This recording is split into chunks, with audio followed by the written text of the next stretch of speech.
Hello and welcome to this quick overview of the Timex Q GMT. This is a reasonably recent release by Timex. They released the Q range of watches, I believe, in 2019, and then earlier this year in 2022, they released this GMT. So it builds upon what the original Q was, which was an affordable fun watch that had a nice vintage look, but this time the GMT function and upgraded bracelet. So the watch originally, the Q line started back in the 70s, and now Timex has brought it back. So from quite a distance away, it does sort of mimic, obviously, a Rolex Pepsi GMT Master, but it's in a very affordable package. So you can pick these up new for £200. That's a retail price. If you get a bit of discount, you can pick them up for less than that as well, and that's still new as well.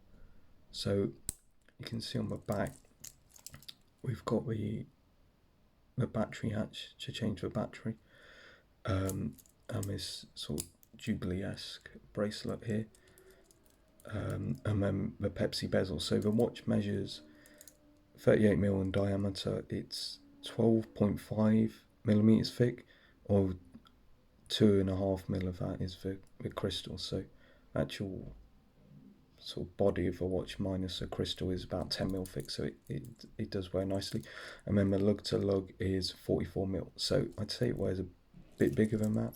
If you look at it on my 6-inch wrist, you can see it wears very nicely. So it's about as big as I want. It's about as big as I like. The weight sized up for my 6-inch wrist is just over 100 grams. The bracelet itself has a lot of links. However, I've had to remove all of them bar one. So if you have got really small wrists, that's something to bear in mind. And you can see it's just traditional pins that you just hammer out. You can see the arrows there telling you which way. So that's another negative point, that there's not much micro adjustment on here, or there isn't any. So if you have got small wrists, or if it doesn't quite fit you, I'm lucky that this does fit me, but that may be something to consider. Perhaps it's worth trying one on and making sure it fits you. Or alternatively, because what Timex have done is they've included a nice quick release. Just pull that down and the strap comes off, and I believe it's an 18mm lug width. We can actually do this live. Yeah, so 18mm. So any 18mm strap will fit on there. But this bracelet is nice. I enjoy wearing it. It looks really good. And as well, a beauty of a quick release is once you've got this off, you've got battery hatch there. So if you're traveling, for example, I believe this has a low life indicator on the battery. So the battery should last 3 years. And I believe when it's low on life, the seconds hand does like a double tick, or it waits a few seconds then ticks. So you can see at the moment, it's just ticking normally, so it would jump if the battery is low. But very super simple changes. Just to undo that, open that battery hatch. It even tells you which way to open it. Even tells you what cell it is on there. So it's a 371. So very easy to do. And that's what this watch is for. It's I think, primarily, you can see it just clicks back in there. It's a budget travel watch. GMTs are great because you can use them every day. It's basically, a dive watch with an extra hand, different bezel, but primarily similar case. It's 50 meters water resistant, so it's okay. No screw down crown, it's just pull in and out. So I would be okay with getting this wet, but I wouldn't. If you're swimming every day, perhaps there are better choices, but it has a little bit of water resistance. And again, thing to remember is it is a modern watch. It feels modern and well built. A couple of complaints would be the clasp doesn't feel that robust, so I'll have to see how I go on that. I've had it about a week. The bezel action isn't brilliant, so it's a bi-directional sort of thick friction fit bezel. It's not the best action, but not, what do you expect for £200? And something that looks this good. Another thing is the date complication. If you can see there, you can just see, if I zoom in, at the top, you can just see above the 21 on date complication. And next date is sneaking through, so that'll be obviously tomorrow, which is the 22nd. So you can just about see that right there at the top of that sneaking through. So that's, if you hold it at sort of that angle, you can sort of just about see it. So that's where your money goes compared to something like a Tudor Black Bay GMT. The Tudor is going to be better finished, and you can guarantee every Tudor is going to be brilliant. But for £200, a cheap travel watch that looks good, keeps really good time because it's quartz. I don't think you can beat this as a cheap sort of beta travel watch. But it's just going to be really good to use, really fun. Doesn't matter if it gets lost or stolen, you can go and buy another one. And it has a really nice sort of unique feel, really good look. So I've actually stopped wearing my Tudor mini sub, and I'm wearing this a lot at the moment. So yeah, it really is a good watch if I can take off something that's worth 10 times as much and wear it. I really like the size. I think it's a good size. For me personally, I've got small wrists, so it is on the slightly larger side. But if you've got average size wrists, I imagine this will be brilliant. It slides underneath the cuff effortlessly. It's got that really nice domed crystal, which looks really good and aids for sliding under a cuff. Bracelet's good. If it fits you, then it's a winner. If not, you can take it off and put on an aftermarket strap. It really doesn't matter. So you obviously got the adjustable GMT hand. So it's not a true GMT in the fact that some GMTs you can just adjust that hour hand.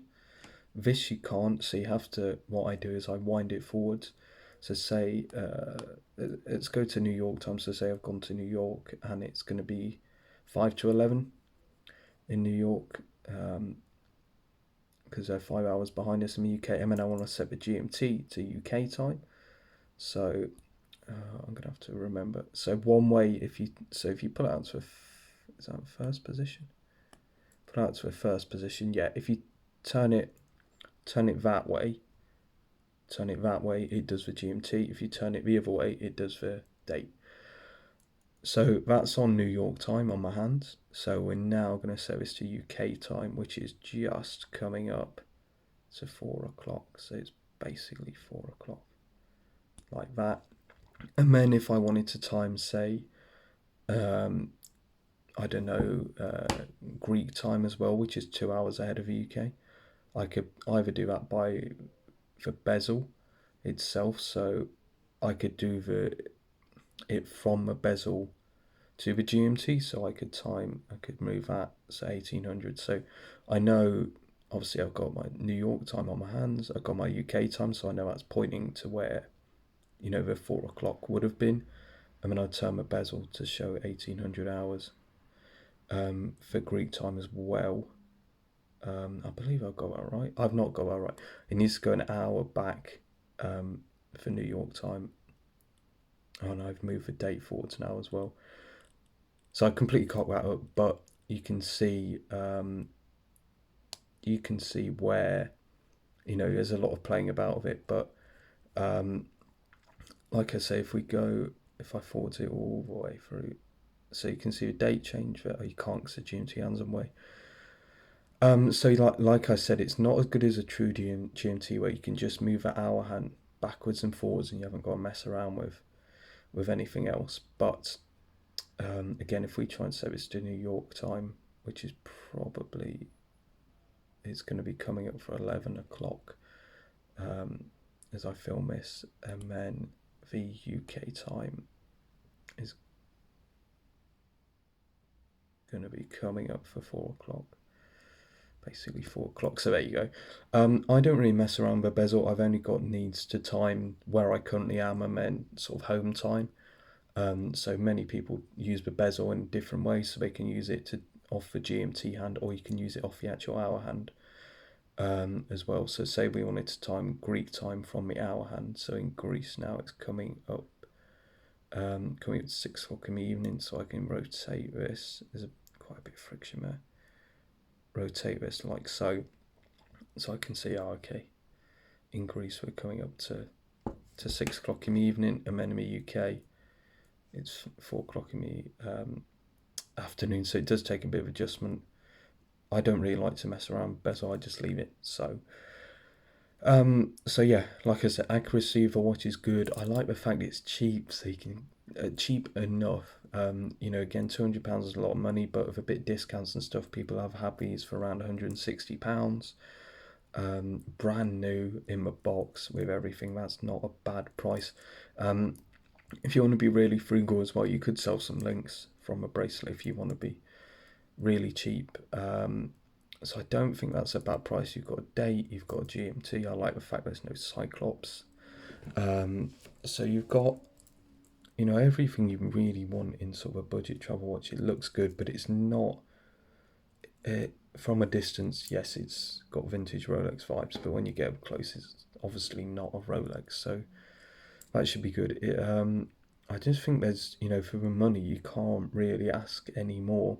So slight negatives are some of the quality, sort of the date window perhaps not being 100% in line. A bezel sometimes having a bit of a rough feel, or that maybe it bedding in, but again it still moves and it doesn't feel like it's going to come off. And then a clasp perhaps feeling a bit cheap. See sort of inner workings of it, but the bracelet feels really good. It's really comfortable. It's smooth inside.